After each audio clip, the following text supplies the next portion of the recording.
Welcome back to the deep dive. Okay, let's be real for a second.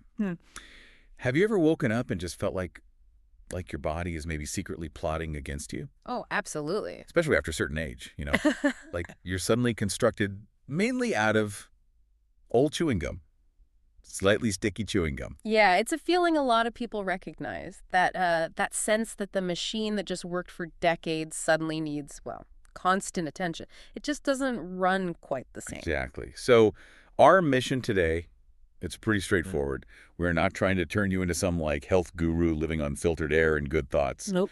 We're just here to investigate some of the really common everyday foods and drinks that might be kind of speeding up that whole aging plot without you even realizing it. Basically trying to figure out how not to get accidentally poisoned by stuff you probably ate yesterday. Right. And we're jumping right in with maybe the biggest shocker we found.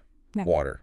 Water safety. This isn't just about, chlorine anymore. No, this is next level. We're talking about forever chemicals, specifically things like PFOA, perfluorooctanoic acid. Okay, break that down. What are those? They're these super tough chemicals used because they repel water and grease. Think non-stick pans, some cosmetics, even cleaning products, they just don't break down. And the scary part. The levels found in some tested water supplies, one source showed this chemical exceeding the acceptable limit by, get this, 98,650%. Wait, 98,000%?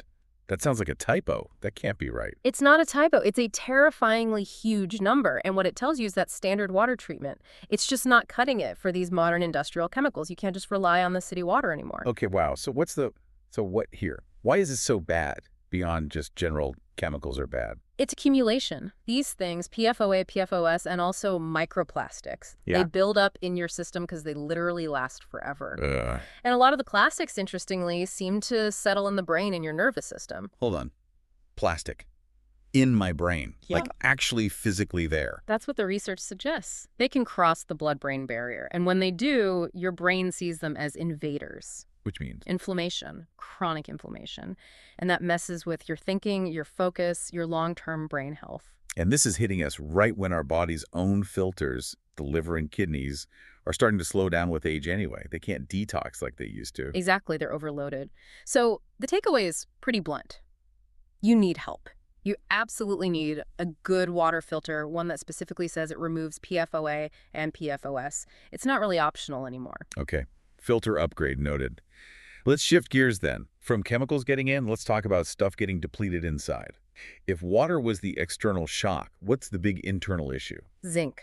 It's got to be zinc. Think of zinc as like your body's head of security, super important. But after 50, that security guard starts taking some serious mandatory time off. Oh, okay. I like that. So what happens when the security guard's off duty? Well, zinc is critical for a few massive things. First, testosterone.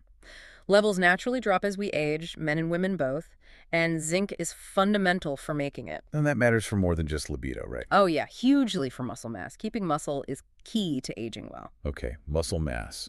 What else is zinc guarding? Two other big ones, your thymus gland, that's like the immune system's command center right above your heart. Zinc keeps it functioning properly. Immune system, got it. And number 3. Maybe the most crucial for just feeling good day to day, hydrochloric acid? Stomach acid. HCl. Why is that so important beyond dissolving lunch? Because HCl production naturally tanks as we get older. And zinc. Zinc is like the spark plug that fires up your stomach's acid production without enough strong acid. Uh-oh. 2 big problems. 1, you can't kill off the bad microbes hitching a ride on your food. 2, you can't properly break down protein or absorb key nutrients from it. You could eat the best steak in the world, but without that HCl spark. Useless fuel. So we need zinc. Badly. But what's stealing it? Who are these zinc thieves in our diet? The usual suspects, unfortunately. Refined carbohydrates. We're talking starches, white flour. But also look out for sneaky ingredients like maltodextrin and modified food starch on labels. They're in everything. Pretty much. And they don't just rob you of zinc, they take B vitamins too. It's like a nutritional mugging every time you eat that stuff. Okay, so carbs steal zinc. But there's another carb problem too, right? This whole sticky protein thing. Yes, the sugar protein disaster, as you called it. When your blood sugar is consistently high, maybe from diabetes, prediabetes, or honestly just eating too many carbs too often, That excess sugar literally starts sticking to proteins throughout your Like body. gluing them together. Kind of, yeah. It creates these things called advanced glycation end products, or AGs. Imagine like sticky tree sap slowly gumming up all your body's internal plumbing and even the structural parts. That sounds unpleasant. Yeah. And it speeds up aging. Massively. It creates stiffness, fragility, system-wide, and we can actually point to 4 specific tissues where you really see this damage pile up. Okay, lay 'em on me. Where does this sticky sap cause the most trouble? Number 1, the lens of your eye. That sticky protein buildup. That's basically what cataracts are. Accelerated aging of the lens. Wow. Okay. Number 2. Your skin. Obvious wrinkles, sure, but more fundamentally, a loss of elasticity. That snapback just isn't there. Makes sense. Which leads to number 3, losing your body's bounce. That ability to sprint, jump, just have that spring in your step. That depends on elastic tissues, and the sticky proteins ruin it. And the 4th one. I have a feeling this is the big one. It is. The heart and arteries. That same sticky protein buildup causes hardening, loss of flexibility in your blood vessels, turning flexible hoses into brittle pipes. It's a huge factor in heart disease. Man, so every sugary drink or plate of pasta is potentially making my eyes, skin, joints, and arteries stickier and older. That's the connection, yeah. It links everyday food choices directly to how fast those key tissues age. Okay, let's talk about some specific food villains then, maybe some surprising ones. Yeah. If sugar sticking to protein is the problem, what about sugar cooked onto protein or fat? Like barbecue? Oh, the barbecue betrayal. Yes. Mhm. That sweet, sticky barbecue sauce brushed onto meat and then hit with high heat. That process supercharges the creation of those sticky AGEs. It's like an aging accelerator. So my weekend ribs might be secretly aging me faster. If they're slathered in sugary sauce and charred, yeah, it's not great from an AGE perspective. And it's not just barbecue. Right, you mentioned restaurant stuff. Anytime sugar is added to meat or fat and cooked hot, think deep-fried donuts. Or even French fries, often coated in modified starch, then deep-fried in. Well, that brings us to the next problem. Seed oils. Exactly. The industrial refined, often rancid vegetable oils. Soybean oil, corn oil, canola, cottonseed. They're everywhere, especially in processed foods and restaurant deep fryers. And the problem isn't just calories, right? It's something sneakier. Much sneakier.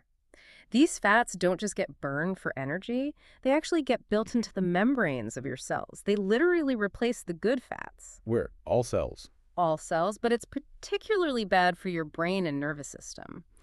They rely heavily on good fats for their structure. Using these cheap, unstable seed oils is like building your house walls out of flimsy, rotting material.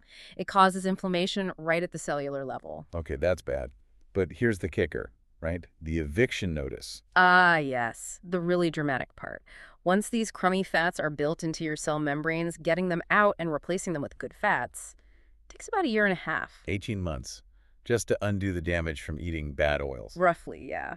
They are stubborn little tendons once they move in. That should be serious motivation to stop eating them, like yesterday. No kidding. Okay, so if we're kicking out the bad fats, what should we be using instead for cooking and eating? Go traditional. Stable fats. Butter, tallow, lard are great for cooking. Good quality olive oil for lower heat or finishing. And to really help that replacement process in your brain and nerves, fish oil. High-quality fish oil provides the good fats your body needs to push out the bad ones. Got it. Good fats in, bad fats out. Yeah. Eventually.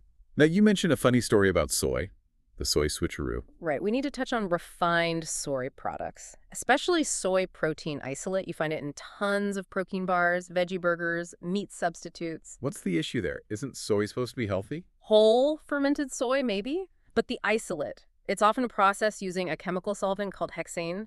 There can be residue. Plus, it's hyper-refined, stripped of nutrients, and potentially messes with hormones. Okay. And the story. Right. So one person mentioned grabbing what they thought were chicken wings from a deli, ate them, felt awful immediately, needed a nap, Oh. woke up with bloodshot eyes. Turns out they were soy wings made with isolate. And they noted that people who eat a lot of this stuff often end up looking kind of old and unhealthy, brittle hair, dry skin. Yikes. Like a dusty Victorian chimney sweep. Not the look I'm going for. Definitely not. It just shows how intensely the body can react against these super processed foods. Something to keep an eye out for. Okay, definitely avoiding mystery soy wings. Let's pivot to the good stuff, the countermeasures. We know what to ditch, what do we need to add? You mentioned a low-fat irony. Yeah, this is a big one. For decades, people were told go low fat for heart health. But when you cut out fat aggressively, you often cut out vitamin K2 without realizing it. And K2 is found where again? Fatty aged cheese, goose liver, natto, which is a fermented soy food, egg yolks from pasture-raised chicken, fatty stuff. Okay, so why is K2 so important that cutting it out is ironic? Because K2 is basically the body's calcium traffic cop. Its main job is to take calcium out of places it shouldn't be, like your arteries and joints, and put it into your bones and teeth where it belongs. Whoa! So going low-fat to help your arteries could actually make them harder by removing the very nutrient that keeps calcium out of them. Exactly. It helps prevent that stiffness, that hardening, both in your joints, think arthritis, and your arteries. So avoiding fat means missing out on K2's protection. Context is everything. Mind blown a little bit. Okay, what's next on the reinforcement list? Sleep. Quality sleep tends to decline with age, and it's absolutely critical for repair. The number one nutrient for supporting deep, restorative sleep seems to be magnesium. Magnesium. I know it's important, but hard to get enough. Very hard, especially because refined foods, junk foods, actually block your body from absorbing the magnesium you do get. So you're fighting an uphill battle. What kind of magnesium is best? The recommendation is usually magnesium glycinate. It's well absorbed and less likely to cause digestive upset. Taking it in powder form about an hour before bed seems to work well for supporting those deep sleep cycles. Okay, magnesium for sleep. Got it. Last one. Something about salt. Aren't we supposed to avoid salt? Well, that's the standard advice, extreme restriction. But remember our zinc and hydrochloric acid chat? Yeah. Oh, Yeah. we need sodium, which is in salt, to make stomach acid. Bingo! Especially as we age and acid production drops, totally eliminating salt isn't ideal. The key is using quality salt like Himalayan pink salt or good sea salt, which have trace minerals, and balancing it Balancing it how? with potassium.